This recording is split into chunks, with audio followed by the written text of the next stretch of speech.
Welcome back to a special edition of the Kudlow Report. In case you're just joining us, the polls have closed in 3 states. NBC News has declared Newt Gingrich the projected winner in Georgia. NBC News has declared the Vermont primary as too early to call. And in Virginia, NBC News also says the race is too early to call.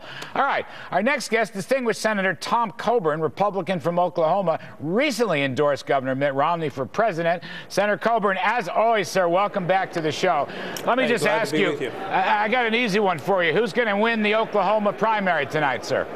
Oh, probably Rick Santorum. He spent a lot of time there, and of course, being from Oklahoma, it represents a very socially conservative state, and so I have no doubts that he will probably win that. You know, you made news almost the same time that House Majority Leader Eric Cantor came out and endorsed Mitt Romney.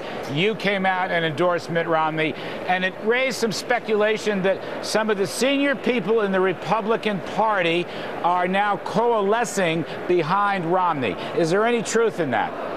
Well, it's the first time in my life I've ever been called an establishment Republican. I find it rather hilarious that somebody would categorize me that way. No, what I told people in Oklahoma for months is I'll make a decision. When I make the decision, then I'll let you know. And I voted this past Saturday in Oklahoma's primary, and then I wrote an op-ed on why I was supporting Mitt Romney.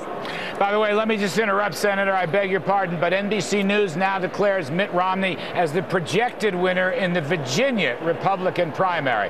That's Romney in Virginia, called by NBC News. Senator Coburn, let me come back to this.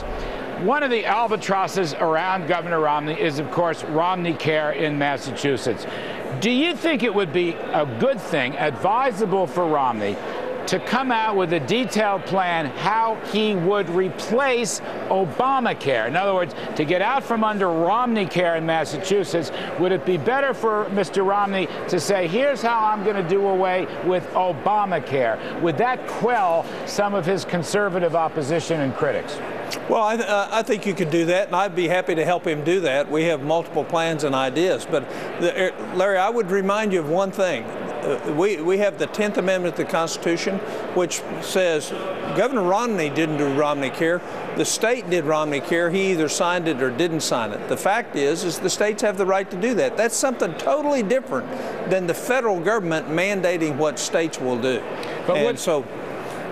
No, but would it be better to go, just last few seconds, sir, I'm sorry, we're tight for time, better to go a step beyond that? I get the Absolutely, I agree argument. with that. I agree with that. I don't think you can be critical of Obamacare unless you're willing to say, what would you do to fix it and make it better? And it's not a hard thing to do. If you trust markets and you create a true safety net, we can do it, and we can lower the cost of health care in this country. All right, Senator Coburn, I hope you'll come back on and we can pursue that, because it's a great thought. Thank you, sir. Be happy to do it. We appreciate it. Coming up, folks, more of our special coverage of the crucial Super Tuesday primaries. We release